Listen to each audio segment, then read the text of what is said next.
We're going to begin section 6.3 to finish out chapter 6. And this whole section is about an application of the matrix algebra that we've been learning in the past two sections. So this is all 6.3. This is a linear economic model. We're going to see some applications to economics. So nothing too crazy as far as economics goes. You know, full disclosure, I'm not an economist, so I don't know very much about economics. I haven't been in an economics class since high school, which was 10 years ago now. So, you know, you don't have to be an expert in economics to understand this chapter. I'll sort of explain the setup of what we're going to do and then how to solve the types of problems that we'll see that are related to it. There's basically only two types of problems that we'll be able to solve. And they're basically almost the same thing. We're just going to solve for different things. So all this will become more clear as I explain. So let's go ahead. We're going to start with a really basic example to motivate all of this. So here's a basic example. We're going to be looking at simple economies where we produce some finite number of goods. And our first example is going to be I'm just producing one good. So we have an economy with one good. And let's give that good a name. Maybe it'll be lumber. Maybe we're a logging town, a logging village or something. We're going to produce lumber. Our economy is based on lumber. Okay. And let's suppose, you know, so when I'm producing lumber, I'm going and I'm cutting down trees and I'm refining my lumber to sell. In that process, I can't necessarily get 100% of the lumber from a tree. Some of it's going to be lost in the process of refining the lumber. So maybe, you know, some of the wood in the tree isn't good, so I have to get rid of it, or some of it's just sort of lost as I refine it and cut it into 2x4s or something, right? Point is, I'm not keeping all of the wood that I get from a tree that I cut down, for example. So some amount of lumber is lost when I'm trying to produce a unit of lumber. So we're going to suppose for the sake of this problem that 0.2 units of lumber is required to produce 1 unit of lumber.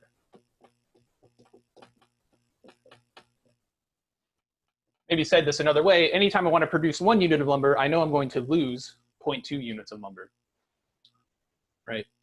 I'm going to lose that much. So I could ask a question, you know, say there's a demand, or maybe I could say this. Yeah, say there's a demand of 10 units of lumber. How much lumber do I need to produce that much? So how much lumber is required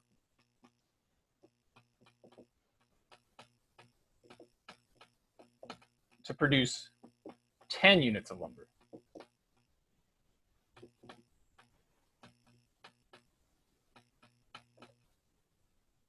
So how many units of lumber do I need to produce 10 units? That's what we want to answer. So I'm going to think of this as a demand. There's a demand of 10 units of lumber that we need to meet. How much lumber do I need to produce to meet this demand? It can't just be 10 units because I know that every time I try to produce 1 unit, I lose 0.2 units. So it's going to be something bigger than 10 to be able to meet this demand of 10 units. So let's figure out what it is explicitly by setting up an equation and then solving it. Okay, so maybe I'll just leave our question at the bottom here. So let's let x, you know, we're doing basically a word problem, right? So let's get a variable in here. X is going to be the number of units of lumber that I need. Number of units of lumber needed, so it's just how much lumber I need to meet this demand. And let's write down an equation that captures this scenario. Well, I know that if I take, you know, I know in the end, I want 10, right? I want 10 units of lumber. On the left side, I need to involve x, and I need to involve this 0.2 units of lumber lost. Well, every time I produce x units, then I know that I'm going to lose 0.2 for each one, so I'm going to lose 0.2x units. So this is my equation here. This says every time I produce x units, I lose 0.2x units. So if I, in particular, like I said, if I lose 1 unit, I lose the 0.2 units. And this has to be equal to 10. So now I can just solve this for x. I could simplify this left-hand side. This has a coefficient of 1, and this has a coefficient of minus 0.2. That's 0.8. X equals 10. So I just need to do, I need to divide both sides by 0.8, and that'll give me 10 divided by 0.8, which I wrote down the answer because, make sure I have this right, is 12.5. So 12.5 units of lumber is our answer.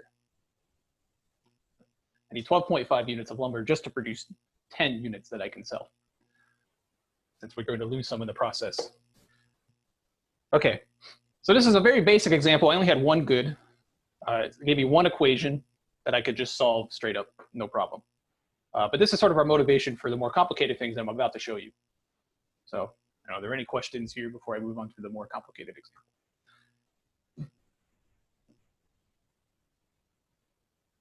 Okay, so let's do something slightly more complicated. Because real life is always more complicated. No economy just has one good. They have many, many goods. So let's see an example where maybe, I don't know, there are two goods, and see how that complicates things, and then how we could solve the analogous problem. So how about an economy with two goods?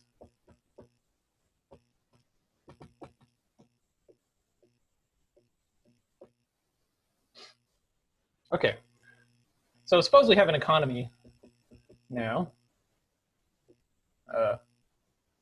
Let's say our economy has two goods. It'll still be lumber, but then also maybe, I don't know, oil will be the other one. So we have two goods, lumber and oil. And the idea here now is that, again, when it comes to producing some lumber, maybe I'm going to have to spend some lumber to get lumber, but maybe it's also going to require some oil to make lumber too. And maybe to make oil, it's going to require some lumber. It might also require some oil. So I'm going to have to give you some more information. So let's suppose it takes,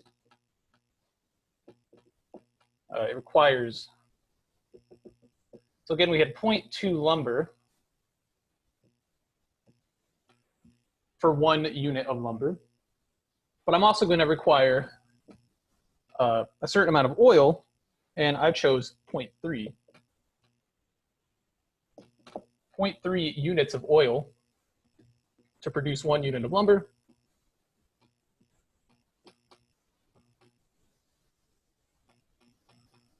And also suppose that it's going to require, now to produce 1 unit of oil, it's going to require, let's see, I changed my numbers. Sorry, we changed this 0.3. We could do it that way, but it will make everything more complicated if we do that. So I wanted to change numbers. I think I wanted this to be 0.55, actually. And here I'm going to have 0.4 lumber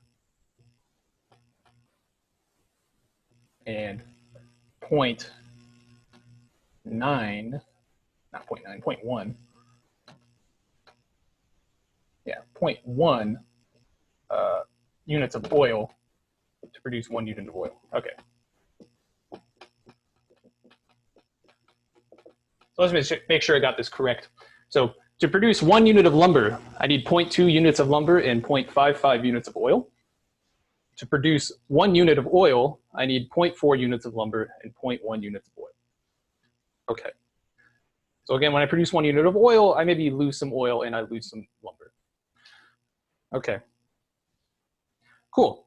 So I have this information now, and I could ask how much lumber or oil, well, and oil, is needed to meet a demand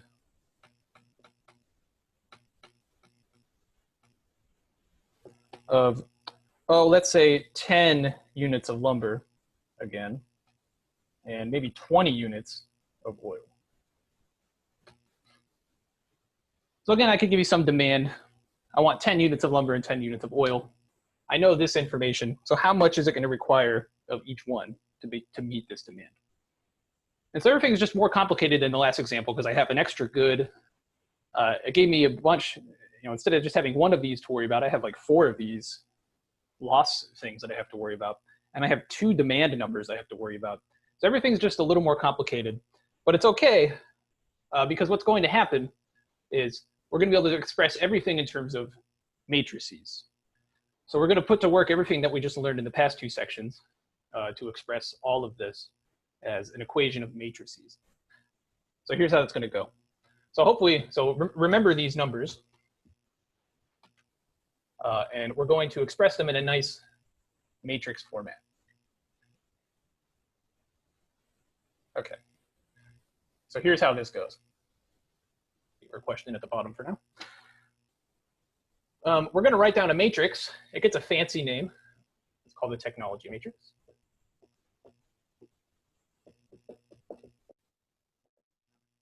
This is going to be a matrix that will usually denote as capital A. I don't know why we call it a technology matrix and use A. That's just what we're going to do. That's what your book does. I'll stick with that notation. So the technology matrix will always be capital A. And what are the numbers that I'm going to put in here? Well, I'm going to use those numbers, like my 0.2, those decimals basically, to fill this in. And the idea is that I'm going to think of maybe the first row as lumber, the second row is oil, and the first column will be lumber, and the second column will be oil, like so. And what I'm going to do is put maybe in this entry, this lumber entry, will be the amount of lumber necessary to produce 1 unit of lumber. Well, if we remember, that was 0.2. And then I do the same thing over here. This is lumber oil, so I'm going to ask how much lumber was required to produce 1 unit of oil, and that is going to be that 0.55, 0.55. Then I come down here, this is oil lumber, so I ask how much oil was required to make 1 unit of lumber. This was 0.4.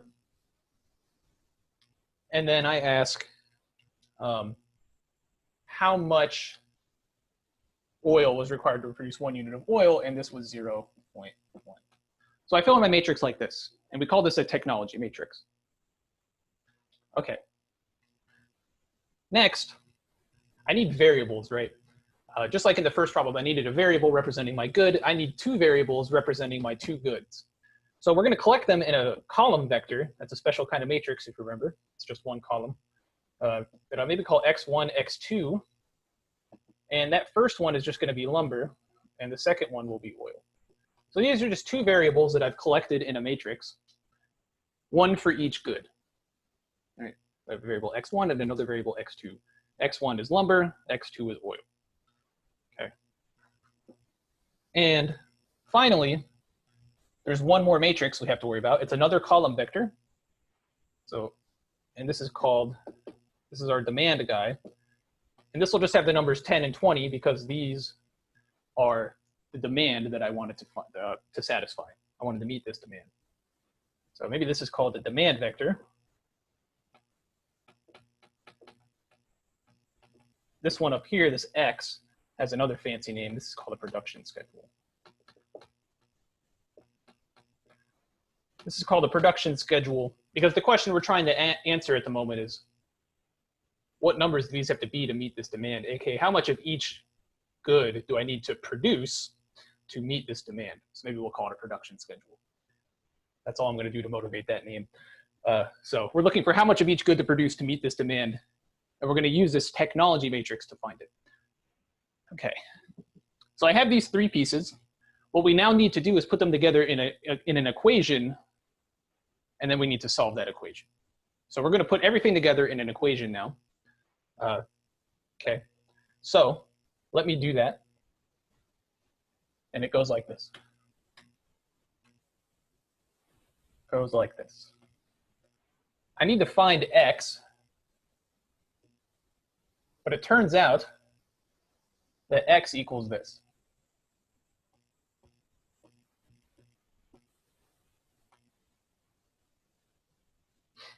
Equals this. Okay.